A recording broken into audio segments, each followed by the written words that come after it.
Hello everyone, अस्सलाम वालेकुम। CSS screening test बिला आखिर कंफर्मेशन आ गई है। ठीक है ना, अब बस एडवर्टाइजमेंट का इंतजार है। लेकिन सीएसएस स्क्रीनिंग टेस्ट के हवाले से अब भी कुछ कंफ्यूजन बाकी है बहुत सारे पेरेंट्स में, और पिछले कुछ दिनों से सोशल मीडिया के ऊपर कुछ रूमर्स भी चल रही हैं। लिहाजा हमने कोशिश की कि मुख्तलिफ ज़राए से, अपने सोर्सेज से कंफर्मेशन करके जो भी हमारे पास सोर्सेज है वो बर वक्त और टाइमली आप तक पहुंचाई जाए, ताकि जो एस्पायरेंट्स हैं, जो प्रिपरेशन कर रहे हैं, खासकर उनको मुकम्मल अपडेट के साथ मुकम्मल ऑथेंटिक इंफॉर्मेशन मिल जाए। ठीक है, तो फिलहाल जो मौजूदा सिचुएशन है उसके मुताबिक हमने जो इन्फॉर्मेशन इकट्ठी की है वो हम इसमें डिस्कस करेंगे। उसके साथ साथ हम एक और चीज़ आपको बता दें कि कुछ दोस्त हमें मैसेजेस कर रहे थे कि नॉलेज जो चैनल था वो ख़त्म कर दिया।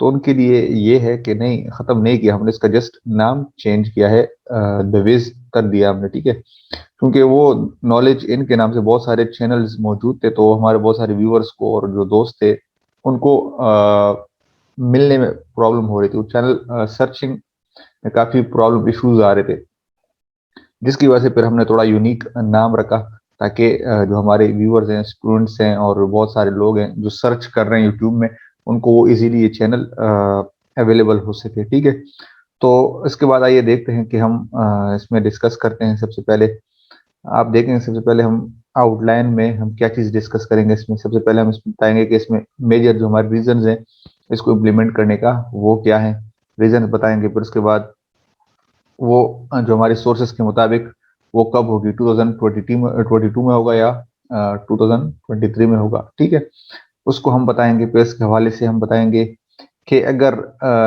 सीएसएस स्क्रीनिंग टेस्ट इम्प्लीमेंट होने के बाद इसका कंप्लीट शेड्यूल क्या होगा, मींस एडवर्टाइजमेंट कब आएगी, फिर टेस्ट कब होगा स्क्रीनिंग का, फिर उसके बाद उसका रिजल्ट कब आएगा, फिर सीएसएस डिस्क्रिप्टिव टेस्ट कब होगा।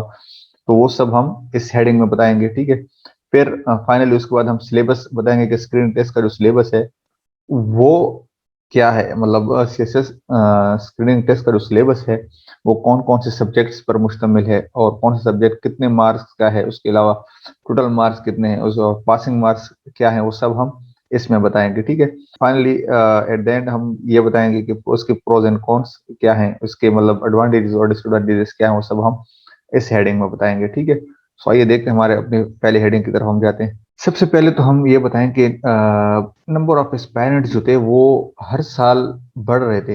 अगर आप 80s में, 90s में, या इवन 2016 से पहले भी अगर आप देखें तो ये 4000 6000 इस तरह के एस्पायरेंट्स आ रहे थे कंप्लीट, जो रजिस्ट्रेशन कर रहे थे, अपियर हो रहे थे। तो वो नंबर ऑफ स्टूडेंट जो थे वो 5-6 thousand के करीब थे। लेकिन फॉर द लास्ट 2-3-4 ईयर्स आप देखें, 2016 के बाद जब से ये न्यू रूल्स एंड रेगुलेशंस आई हैं, उसके बाद आप देखें कि जो नंबर ऑफ स्टूडेंट्स है वो काफी इंक्रीज कर गए हैं। ठीक है ना, तो अब रिसेंटली जो 2021 में अगर आप देखें तो ये तकरीबन 38,000 एस्पायरेंट्स ने रजिस्ट्रेशन की थी, 38,000 ने। ठीक है ना, अब 38,000 में रजिस्ट्रेशन करने के बाद तकरीबन 18,000 अपीयर हुए थे। अब 18,000 अपीयर होने के बाद का मतलब ये है कि इसमें अब कोई क्राइटेरिया नहीं था कि कौन स्टूडेंट्स एलिजिबल है कौन नहीं है, बस रजिस्ट्रेशन कर ली, अब जाके अपीयर हो गए। लिहाजा इस चीज को खत्म करने के लिए कि जस्ट वही स्टूडेंट्स अपीयर हों, उनसे सबसे पहले स्क्रीनिंग टेस्ट लें। जब स्क्रीनिंग टेस्ट ले लिया जाएगा तो उसमें से जो जो एलिजिबल होंगे, जिनकी प्रिपरेशन थोड़ी बहुत होगी, वो स्क्रीनिंग टेस्ट पास करेंगे। पास करने के बाद हो जाके अपीयर हो जाएंगे। तो इससे क्या हो जाएगा कि कुछ इस जो सीरियस स्टूडेंट्स हैं वो आगे चले जाएंगे, जो नॉन सीरियस हैं वो उसमें से एक्सक्लूड हो जाएंगे। तो जब एक्सक्लूजन हो जाएगी तो ओनली सीरियस स्टूडेंट जो है वो अपीयर हो सकेंगे फर्दर डिस्क्रिप्टिव एग्जाम के लिए। तो इससे फिर एक और भी जो हमारे पास एक मंतक है कि बहुत सारे स्टूडेंट जो फेल हो जाते हैं, फिर वो कहते हैं कि मैं तो जस्ट एज अ चेक करने के लिए बैठा था कि वेदर कैसा है, पास कर सकता हूँ या पास नहीं कर सकता। तो ये वाली मंतक भी खत्म हो जाएगी। उसके बाद हम देखते हैं कि फिर जब सीरियस स्टूडेंट्स होंगे तो उससे क्या होगा कि एग्जामिनर्स के ऊपर भी लोड थोड़ा कम हो जाएगा। अब 18,000 पेपर अगर वो चेक कर रहा है, अब उसमें नहीं पता कि कौन सीरियस है कौन नॉन सीरियस है, बस वो मुसलसल पेपर चेक करते करते करते उससे क्या हो जाएगा कि उससे पेपर की जो चेकिंग क्वालिटी है वो भी काफी कम हो जाती है। अब अगर फॉर एग्जांपल एक एग्जामिनर एक दिन में 50 पेपर्स चेक कर रहा है, और अगर ये नंबर ऑफ एस्पायरेंट्स कम हो जाते हैं तो ये एक दिन में मे बी 15 या 20 पेपर्स चेक करेगा, ठीक है ना। तो इससे क्या होगा कि पेपर चेकिंग क्वालिटी वो इम्प्रूव हो जाएगी, और दूसरा एक एरर ऑफ मार्जिन जो है एग्जामिनर के पास वो भी कम हो जाएगा। तो जो आप पेपर में लिख के आएंगे वो भी क्वालिटी तरीके से चेक होगा, और आपको जो मार्किंग होगी वो भी एक मेरिट बेस्ड ट्रांसपेरेंसी के साथ होंगी, ठीक है ना। फिर उसके बाद जो फिफ्थ रीजन है, मोस्ट सिग्निफिकेंट है, वो है ग्लोबल ट्रेंड है कि दुनिया में जहां जहां भी आप देखेंगे ट्रांसपेरेंट तरीके से क्वालिफिकेशन होती है। सबसे पहले आप स्क्रीनिंग टेस्ट होती है वहां भी, अगर इंडिया में देखें, अगर आप बाकी बहुत सारे कंट्रीज वेस्ट में देखें तो वहां पर ये होता है कि सबसे पहले स्क्रीन टेस्ट दिया जाता है, वहां पे जो नॉन सीरियस कैंडिडेट्स को स्क्रीन आउट किया जाता है। फिर उसके बाद जो कॉम्पिटेंट स्टूडेंट है क्वालिफाई कर जाते हैं स्क्रीन, उसके बाद वो जाके डिस्क्रिप्टिव में बैठ जाते हैं। तो ये एक ट्रेंड है जो पूरी दुनिया में एक फॉलो किया जा रहा है। तो पाकिस्तान में ये लैग कर रहा था, पाकिस्तान ने भी इसको बिलाखिर इम्प्लीमेंट कर दिया। तो ये कुछ मेन रीजन है, इसके अलावा और भी बहुत माइनर एंड मेजर रीजन हो सकती हैं, लेकिन मेरी नज़र में जो मेन जो रीजन थी वो ये है। अच्छा, उसके बाद आइए देखते हैं कि 2022 या 2023 इस हवाले से हमने मुख्तलिफ सोर्सेज से कंफर्म किया, एफपीएससी से हमने रब्ता करने की कोशिश की, और जिनका प्रोविंशियल ऑफिस है हमने यहाँ भी कोशिश की। तो according to them most probably chances उनके यही लग रहे हैं कि 2022 में ही ये इम्प्लीमेंट हो जाएगा। आज जो तकरीबन 2 नवंबर 2021 की जो आज डेट है, इसके मुताबिक 2022 में ही ये इम्प्लीमेंट हो रहा है, ठीक है ना। ये बिल्कुल एक लेटेस्ट अपडेट है, हमने कंफर्मेशन की थी वो बकौल उनके। अब मे बी वो चेंज करें, लेकिन अभी तक फिलहाल यही न्यूज आ रही है, और यही हमने सोर्सेज ने भी बता दिया। एफपीएससी की कुछ सोर्सेज ने भी ये हमें बताया कि 2022 में इम्प्लीमेंट हो जाएगा, और इसकी एडवर्टाइजमेंट में भी सारी चीजें आपको सामने मिल जाएंगी, ठीक है।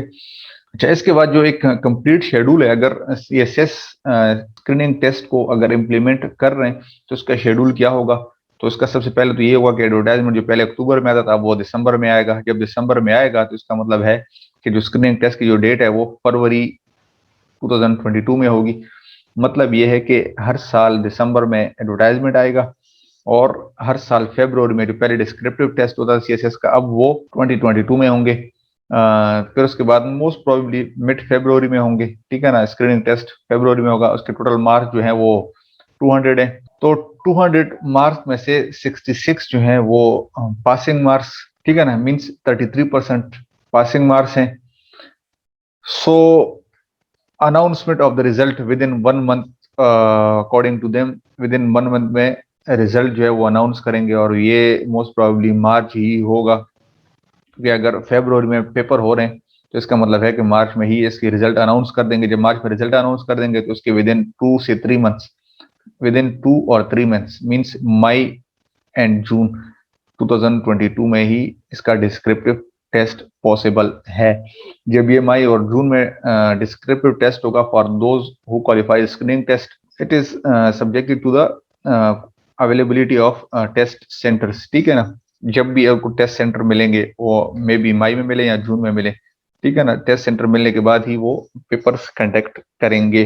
तो उसका मतलब है कि मोस्ट प्रोबेबली जो रिजल्ट आएगा डिस्क्रिप्टिव टेस्ट का वो आएगा नवंबर तक, नवंबर दिसंबर तक इसकी डेट रिजल्ट आ जाएगी, ठीक है। मतलब मोस्ट प्रोबेबली इसका रिजल्ट जो है वो नवंबर दिसंबर में आ जाएगा। जब नवंबर दिसंबर में रिजल्ट डेट आएगा तो उसका मतलब ये है कि दिसंबर में फिर से एक नया एडवर्टाइजमेंट आएगा। तो ये एक कंप्लीट शेड्यूल है जिसमें आप देख सकते हैं कि किस तरीके से एक अब फॉर द नेक्स्ट ईयर से जो सीएसएस एग्जाम का टेंटेटिव शेड्यूल है वो इस रूटीन पे चलेगा, ठीक है ना। अभी तक जो चल रहा था वो अक्टूबर में रजिस्ट्रेशन होती थी, फरवरी में एग्जाम होता था, और नेक्स्ट अक्टूबर में रिजल्ट आ जाता था, उसी अक्टूबर के मंथ में एडवर्टाइजमेंट आ जाती थी। लेकिन अब इसके मुताबिक चलेगा, ठीक है। सो इसका जो सिलेबस है वो इस्लामिक स्टडीज फॉर मुस्लिम्स है, ठीक है ना, 20 मार्क्स का, या जो for non Muslim civic and ethics. So non Muslim के लिए एक ही अपॉर्चुनिटी उन्होंने दे दी है कि अगर नॉन मुस्लिम जो है ना वो इस्लामिक स्टडीज पढ़ना चाहें तो वो पढ़ सकते हैं। उनके लिए एक ऑप्शन है कि अगर वो इस्लामिक स्टडीज ऑप्ट करना चाहें, फॉर एग्जांपल वो यहाँ भी अपीयर होना चाहें, वो सिविक और एथिक्स स्टडी नहीं पढ़ना चाहते तो वो ले सकते हैं, ठीक है ना। 20 मार्क्स का ये है। फिर उसके बाद उर्दू एक इंटरेस्टिंग उन्होंने इंडक्ट किया इसको। तो उर्दू को 20 मार्क्स के लिए रखा है, इसमें मोस्टली ग्रामर ही होगा, उर्दू ग्रामर और ट्रांसलेशन। फिर उसके बाद इंग्लिश का सेक्शन आएगा, इंग्लिश में ग्रामर है, कंप्रीहेंशन, वोकैबुलरी और ट्रांसलेशन, ये जो मेजर पोर्शन है ये तो सेम ही होगा जो एक जनरल रिक्रूटमेंट के लिए जो टेस्ट होता है वही चीज होगी। जनरल एबिलिटी को उन्होंने थोड़ा इंटरेस्टिंग बना दिया है और 60 मार्क्स का उन्होंने रखा है। इसका मतलब ये है कि ये एक डिसाइसिव रोल प्ले करेगा। तो ये जो है ना ये बड़ा ही इंटरेस्टिंग और डिसाइसिव रोल प्ले करेगा। ये टोटल बनते हैं तकरीबन अब 160 मार्क्स का ये है, ठीक है ना। 160 मार्क्स में से आई डोंट थिंक सो कि इतना कोई सीएसएस का एस्पायरेंट होगा और वो इसमें से इसको क्वालिफाई ना कर सके, ठीक है ना। तो बहुत ही एक बेसिक सा उन्होंने एक स्क्रीनिंग टेस्ट तो रखा है, लेकिन काफी वाइड मार्जिन उन्होंने दिया हुआ है। अगर फॉर एग्जांपल 160 में से इसमें से अगर आप 30 उठा लेते हैं, 30 या 40 इसमें से उठा लेते हैं, तो 60 तो आपके यहाँ से हो जाए, 60 और 65 तो आपके यहाँ से हो जाएंगे, 20-30 यहाँ से, तो 80 से 85 आप इनमें से आपके नंबर उठा लेंगे। और अगर इन 40 में से अगर आप 10-20 नंबर भी उठा लें तो इजीली आप जो है ना 200 में से 100 मार्क्स इजीली उठा सकते हैं। जब आप 100 मार्क्स ले लेते हैं तो इसका मतलब है कि आपका जो क्वालिफाइंग मार्क्स हैं 66 वाला, वो आप इजीली यहाँ से उठा सकते हैं, आप इजीली पास कर सकते हैं 33 मार्क्स के ऊपर। उसके बाद हम देखते हैं कि इसके प्रोज एंड कॉन्स क्या है, ठीक है ना। मोस्ट जो मुझे सिग्निफिकेंट लगे वो सबसे पहले तो ये हुआ कि, तो सबसे पहले जो मेरी नज़र में इसका सबसे पहले जो बेनिफिट होगा वो ये होगा कि कंपटीशन में मजीद तेजी आएगी, कंपटीशन बढ़ जाएगा, क्योंकि अब इसमें से जो इररिलेवेंट या जो नॉन सीरियस कैंडिडेट्स हैं वो बाहर हो जाएंगे, तो जो कॉम्पिटेटिव स्टूडेंट्स होंगे उन्हीं के दरमियान मुकाबला होगा। तो काफ़ी एक इंटरेस्टिंग कंपटीशन हो जाएगा, जो एग्जामिनर होगा उनको भी मजा आएगा चेक करने में, ठीक है ना। तो फिर काफी क्लोज कॉन्टेस्ट होगा उसमें। अभी भी हम देखते हैं कुछ स्टूडेंट्स के 80 आ जाते हैं, कुछ स्टूडेंट के 10 नंबर आ जाते हैं, तो मजा नहीं आता उसमें। मजा तब आता है जब एक का 51 हो दूसरे का 50 हो, तो ये काफी क्लोज कॉन्टेस्ट हो। बस दूसरा ये कि टाइम सेव हो जाएगा इसमें से बहुत सारे कैंडिडेट्स का, ये थोड़ा बहुत सारे इस पे शायद ये बात समझ ना पाए। इसमें ये हो जाएगा कि आप जो है ना फॉर एग्जांपल दिसंबर में आप अपीयर हो जाए या एडवर्टाइजमेंट आता है रजिस्ट्रेशन कर लें, ठीक है ना। दिसंबर में, फरवरी में आप एग्जाम दे दें, मार्च में जो है आपका रिजल्ट आ जाएगा, तो 3 महीने के अंदर अंदर आपको पता चल जाएगा कि whether you are eligible for the descriptive test और नॉट। तो आपको फिर वो कंफ्यूज होने की जरूरत नहीं है। बहुत सारे कैंडिडेट्स को पता नहीं होता कि वो एलिजिबल है या नहीं है, तो इस बात करते करते वो उनका 1 साल 2 साल 3 साल तक वो वेट कर रहे होते हैं कि हम कब एलिजिबल होंगे। तो ये स्क्रीनिंग टेस्ट जो है ना आपको ये चीज बता देगी कि हाँ you are now eligible for the exam. तो इससे आपका टाइम बच जाएगा, टाइम सेव हो जाएगा, ठीक है ना। फिर उसके बाद अटेम्प्ट, इस हवाले से भी कोई इंफॉर्मेशन नहीं आई कि वो अटेम्प्ट काउंट होगा या नहीं, लेकिन क्योंकि एसपीएससी में और केपी पीएमएस में जिस तरह उन्होंने एक रूल्स हैं कि अटेम्प्ट मतलब जो है ना आपका काउंट नहीं होगा अगर आप screening test just screening test दे दें, ठीक है।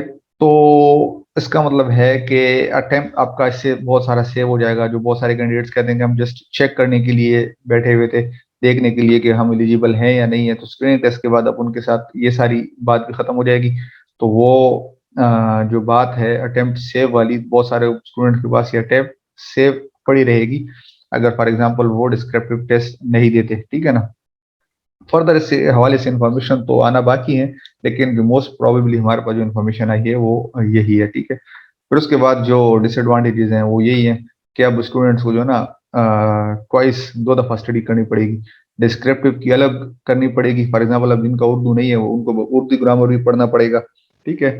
अब उर्दू ग्रामर भी पढ़ना पड़ेगा। अब जैसे फॉर एग्जाम्पल नवंबर या दिसंबर का टाइम आता है एडवर्टाइजमेंट के वक्त, अब एडवर्टाइजमेंट के वक्त अगर वो डिस्क्रिप्टिव पढ़ रहे हैं तो फौरन उसको स्टडी चेंज करके एमसीक्यूज अब पढ़ने पड़ेंगे, स्क्रीनिंग टेस्ट की तैयारी करनी पड़ेगी उनको, ठीक है ना। जब स्क्रीनिंग टेस्ट की तैयारी करेंगे तो इसका मतलब है कि 2-3 मंथ्स का उनका ब्रेक आ जाएगा। फिर उसके साथ साथ जो 1 मंथ का रिजल्ट का टाइम है और फरवरी से लेकर मार्च तक, तो बहुत सारे कैंडिडेट्स को फिर ये भी आइडिया नहीं होगा कि वो क्या वो क्वालिफाई कर रहे हैं स्क्रीनिंग टेस्ट या नहीं, ठीक है ना। तो इससे ये जो है ना एक कंफ्यूजन रहेगी जिसकी वजह से उनका टाइम बहुत सारा वेस्ट हो सकता है, ठीक है ना। टाइम मैनेजमेंट का इशू है, यही बात होगी कि स्टूडेंट जो है उनका टाइम मैनेजमेंट थोड़ा मुश्किल हो जाएगा। पहले तो था कि सिर्फ डिस्क्रिप्टिव की तैयारी करनी थी, तो चाहे आप रात में पढ़ें, दिन में पढ़ें, 2 मंथ पहले पढ़ें, 8 महीने पहले पढ़ें, ठीक है ना। तो आपने जस्ट डिस्क्रिप्टिव की तैयारी करनी थी। अब आपने इस स्क्रीनिंग टेस्ट के अलग प्रिपरेशन अब करनी पड़ेगी। मोस्ट प्रोबेबली ज़रूरत तो खैर नहीं होगी, अगर सीएसएस एस्पायरेंट सही से डिस्क्रिप्टिव की तैयारी करे तो स्क्रीनिंग टेस्ट की वैसी कुछ खास ज़रूरत नहीं पड़ेगी, लेकिन फिर भी एक अच्छे मार्क्स लेने के लिए, क्योंकि आपको फिर भी ये फ़ायदा देगी खासकर इंटरव्यू के वक्त, और जब स्क्रीनिंग के जो मार्क्स हैं ये बड़ा मैटर करेगी, ठीक है ना। लिहाजा अच्छे मार्क्स लेने के लिए भी आपको स्क्रीनिंग पास करना जरूरी है अच्छे मार्क्स के साथ। जस्ट 33 मार्क्स पास मेरे ख्याल में आप तो कर तो लेंगे, आप तो खुश तो होंगे, लेकिन जब ग्रुप्स एलोकेशन होगी तो उसमें बड़ा मैटर करेगा। स्क्रीनिंग टेस्ट के मार्क्स जो है ना बड़े मैटर करेंगे जब रैंकिंग बनेगी। फिर मेरा ख्याल है कि 33% बहुत ज्यादा कम है, 40% पे उनको कम से कम रखना चाहिए, क्योंकि 40% जो है थोड़ा कॉम्पिटिटिव और हो जाएगा, और 33% 66 के बजाय उनको 40% पे रख लेते तो और ज्यादा थोड़ा कॉम्पिटिटिव हो जाता। इससे ये होगा कि नॉन सीरियस और ज्यादा, क्योंकि 33 तो खैर कोई तुक्के पे भी आ जाएंगे, बहुत सारे तुक्के मार के भी ले लेंगे। 40% भी आ जाएंगे, वो इशू नहीं है, लेकिन 40% थोड़ा और ज्यादा कॉम्पिटिटिव हो जाएगा, थोड़ा एक कॉम्पिटिटिव लेवल है 40%, ठीक है ना। कॉम्पिटिटिव लेवल पे और ज्यादा जाएंगे तो और ज्यादा स्टूडेंट जो है थोड़ा मेहनत करेंगे, स्क्रीन टेस्ट को थोड़ा सीरियस लेने लग जाएंगे 40% पे। सो यहाँ से अब फिलहाल इतना ही। मुझे लगा कि यही मोस्ट इम्पोर्टेंट पॉइंट्स हैं सीएसएस स्क्रीन टेस्ट के हवाले से, इसलिए मैंने सोचा कि आपके सामने ये सारी इन्फॉर्मेशन शेयर की जाए, ठीक है ना। ये मैंने कोशिश की है कि मुख्तलिफ सोर्सेज से, एफपीएससी का ऑफिस और प्रोविंशियल ऑफिस से मैंने रब्ते करने की कोशिश की, जो जो इन्फॉर्मेशन मुझे मिल सकी वो मैंने यहाँ पे शेयर कर दी है। फिर भी अगर आपका कोई क्वेश्चन है तो आप हमसे कर सकते हैं, कमेंट में शेयर करने पूछ सकते हैं। So thank you very much, अपना ख्याल रखिएगा। Thank you, Allah Hafiz.